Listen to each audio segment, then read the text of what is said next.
DKW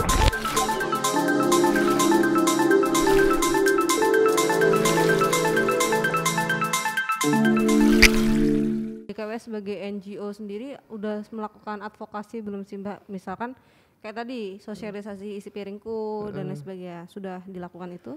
Ya, sejak tahun 2016 kita kan memang sudah melakukan advokasi ya di sektor air, sanitasi dan kebersihan atau WASH gitu kan. Persoalan sanitasi itu sudah kita lakukan.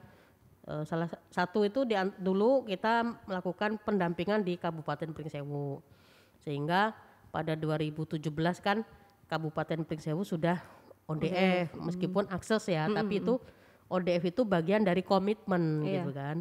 Kemudian kita mendampingi lagi kabupaten kota lain seperti Metro, Tanggamus gitu kan. Nah di tahun 2019 ya, 2019 kita sudah mulai nih melakukan pendampingan untuk persoalan stunting, tepatnya di Kabupaten Tanggamus gitu kan, karena memang pada saat itu kan lokus stunting kita ada di Tanggamus, Lampung Timur, Lampung Tengah ya, Lampung Selatan, 4 kabupaten tersebut gitu. Kita dampingi kemudian hingga saat ini, dan kegiatan-kegiatan yang kita lakukan itu tadi edukasi, terutama edukasi kepada ibu hamil atau ibu rumah tangga yang memiliki balita, kemudian kepada kader posyandu, kita juga membangun kerjasama dengan PKK, kemudian kepada guru PAUD, itu sampai ke remaja, karena pencegahan stunting ini sekarang kalau dulu kan ada 1000 HPK, 1000 hari pertama kehidupan, dimulai dari pada saat dinyatakan hamil, kemudian sampai anak usia 2 tahun. Sekarang kita rubah itu. Sekarang pemerintah dan semua masyarakat, semua para pihak itu kan membuat konsep 8000 HPK. Jadi prakonsepsi kalau dulu di masa konsepsi, sekarang prakonsepsi itu gini. Kalian Ruth umpamanya kan ini posisikan sebagai pemuda gitu kan, anak-anak muda, remaja. Ini dari sekarang harus diberikan pemahaman untuk mencegah stunting, terutama perempuan. Karena perempuan ini kalau kita kekurangan vitamin B, kita HB-nya itu rendah, itu juga akan berdampak terhadap kualitas kesehatan dan juga kualitas reproduksi. Jadi yang laki-laki juga, walaupun laki-laki tidak melahirkan gitu kan ya, tetapi harus memiliki pemahaman terkait gizi. Jadi jangan begadang terus-terusan gitu kan, terus gizinya nggak seimbang, nanti menurunkan kualitas keturunan yang tidak baik gitu. Jadi prakonsepsi kita mulai. Nah itu yang kita dampingi. Kita melakukan edukasi kepada remaja juga, anak-anak sekolah SMA terutama kan. Kemudian selain itu kita melakukan pemicuan 5 pilar STBM, sanitasi total berbasis masyarakat, kepada aparatur PEKON, kepada kader, kepada masyarakat, supaya apa? Supaya mereka sadar gitu kan bahwa perilaku BAB sembarangan itu tidak baik gitu kan, dan menzolimi diri sendiri maupun lingkungan, dan itu kan akan berdampak terhadap kualitas kesehatan maupun persoalan stunting. Jadi kita picu, kita juga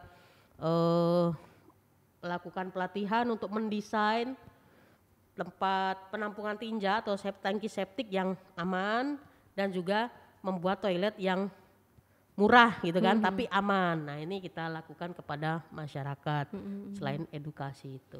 Nah Mbak, selama melakukan edukasi turun ke tengah masyarakat, itu kan masyarakat menjadi habit ya Mbak, jadi kebiasaan sehari-hari, misalkan buang air besar helikopter, habis itu yang lain sebagainya. Itu Mbak pernah nggak sih menemukan kendala saat mau memberitahu mereka atau ada penolakan gitu?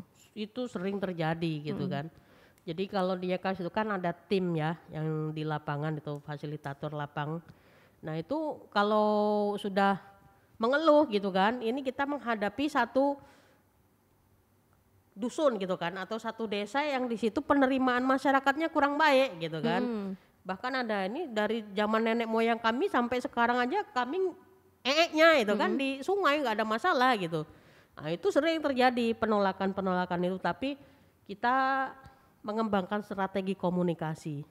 sehingga mereka bisa menerima kita dengan baik. Kan tujuan kita untuk merubah perilaku yang lebih baik gitu kan. Nah, kita melakukan pendekatan dari dari sisi budaya, kemudian dari sisi agama, dari sisi pemudaannya dan sosial. Kalau budaya kan kita dekati aja tokoh adatnya gitu kan. Mungkin masyarakat akan lebih bisa mendengar apa yang disampaikan oleh tokoh adat untuk kebaikan, kemudian tokoh agama maupun tokoh masyarakat. Jadi kita libatkan untuk itu supaya apa? Ya ada perubahan dari masyarakat. Dan tidak cukup sekali, itu memang harus berulang kali. Berapa lama sih Mbak untuk pendekatan konstekstual ya Mbak? Ya itu kalau sudah disadarkan, ya biasanya kita kasih simulasi ya. Dengan gambar itu tadi, kita ambil tinja, lalat, kemudian air minum, pisang goreng gitu. Lalat yang kita pegang tempelin ke tinja, masukin ke air minum atau pisang goreng. Nah itu kalau sudah terpicu kayak gitu merasa jijik kan mereka, oh ya ternyata gak baik ya. Nah itu mereka mulai sadar. Kemudian kita mainkan juga piil gitu kan. Wah ini punya mobil, punya rumah, punya motor sampai 3 tapi nggak punya septic tank, nggak punya jamban, kan malu. Piil ya, kita mainkan piil itu harga diri dong. Nah itu akhirnya efektif gitu. Lalu Mbak, kan tadi dari sisi masyarakatnya nih Mbak. Kalau misalkan dari sisi pemerintahnya ada nggak sih masukan untuk pemerintah supaya bisa lebih cepat menuntaskan yang tadi masalah stunting dan juga masalah sanitasi bersih dan sehat. Sanitasi buruk ya menjadi bersih dan sehat. Kalau kami hingga saat ini memang terus menyuarakan ya, bahkan kami bukan menjadi tidak bersikap resisten, tidak, tapi kami menjadi partner bagi pemerintah gitu supaya ya membantu apa yang dimiliki KWS dari pemikiran maupun tenaga kita sinergikan gitu kan. Kita kadang bekerja sama atau menjalin kemitraan dengan dinas kesehatan provinsi maupun kabupaten kota gitu. Kemudian kita juga berupaya untuk memberikan masukan kepada kepala daerah gitu kan, bagaimana sih mereka atau kepala daerah itu punya strategi untuk percepatan akses air sanitasi dan kebersihan ini dengan bisa mencapai 100% ya gitu. Nah itu terus kita lakukan. Kadang kita juga memanfaatkan peran media gitu kan, seperti Antara maupun media massa yang lain baik radio maupun televisi dan cetak. Kita coba angkat tuh isu-isu air sanitasi itu kan, atau persoalan sanitasi yang buruk gitu. Itu juga efektif ternyata. Jadi pemerintah daerah membaca ya. Kadang-kadang kita juga minta kepada kalangan jurnalis ya, coba cari buat judulnya yang bombastis supaya itu menjadi terketuk gitu, dan itu sangat efektif gitu. Terakhir nih Mbak, sebelum kita menutup podcast kita hari ini nih Mbak, ada pesan gak sih Mbak untuk masyarakat supaya mereka bisa mengubah habitsnya, habis itu supaya mereka jadi masyarakat istilahnya SDM yang lebih baik dan lebih sehat gitu Mbak? Ya, ya sanitasi ini kan tanggung jawab bersama ya, baik Ruth, saya maupun semua keluarga kita dan seluruh masyarakat. Jadi kalau kita bisa mencontohkan dari diri kita dan dilihat orang, ternyata itu memberikan manfaat yang baik, pasti orang akan ikut gitu kan. Kemudian ya kita tidak berhentilah untuk mensiarkan atau mengedukasi, memicu lah ya masyarakat untuk tidak BAB sembarangan, kemudian tidak buang sampah sembarangan, dan harus berperilaku hidup bersih dan sehat dengan 5 pilar STBM itu bisa. Kemudian konsumsi gizi seimbang gitu kan. Ya gizi seimbang itu tidak harus mahal gitu kan, tetapi proporsinya cukup gitu kan. Nah, ada kelor, ada yang lain tuh kan, protein juga tidak harus hewani, ada protein nabati itu. Kemudian kelola stres dengan baik gitu.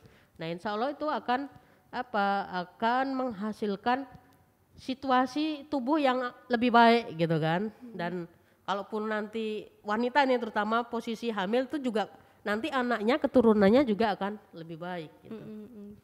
Oke Mbak. Oke, hari ini kita sudah ngobrol banyak nih dengan Mbak Febri bagaimana cara kita untuk menjaga kesehatan sanitasi ya Mbak ya. Habis itu sudah belajar juga bagaimana kita ikut serta membantu menurunkan angka stunting sebagai masyarakat. Jadi stunting ini bisa turun kalau misalkan ada sinergisitas dari semua pihak, salah satunya dari masyarakat dengan cara pola hidup yang sehat dan juga mengelola stres dan sebagainya Mbak ya tadi ya. Semua itu berkaitan soalnya. Iya, semua berkaitan. Tanpa ada sinergisitas antar masyarakat, pemerintah ataupun lembaga-lembaga lainnya mungkin penurunan tidak akan terjadi ya Mbak. Oke, terima kasih Mbak Febri sudah meluangkan waktu ngobrol bersama kita. Semoga apa yang kita bicarakan hari ini bisa mengedukasi masyarakat juga nih Mbak ya. Insyaallah. Jadi penurunan stunting dan juga ODF ya Mbak. Daerah-daerah yang ODF tuh makin banyak kalau bisa semuanya ya Mbak ya. Ya, stunting dapat teratasi lewat pencegahan dan akses sanitasi di Lampung lebih baik lagi. Kota Bandar Lampung terutama. Oke, pemirsa, sampai ketemu di podcast selanjutnya dengan beragam narasumber. Terima kasih.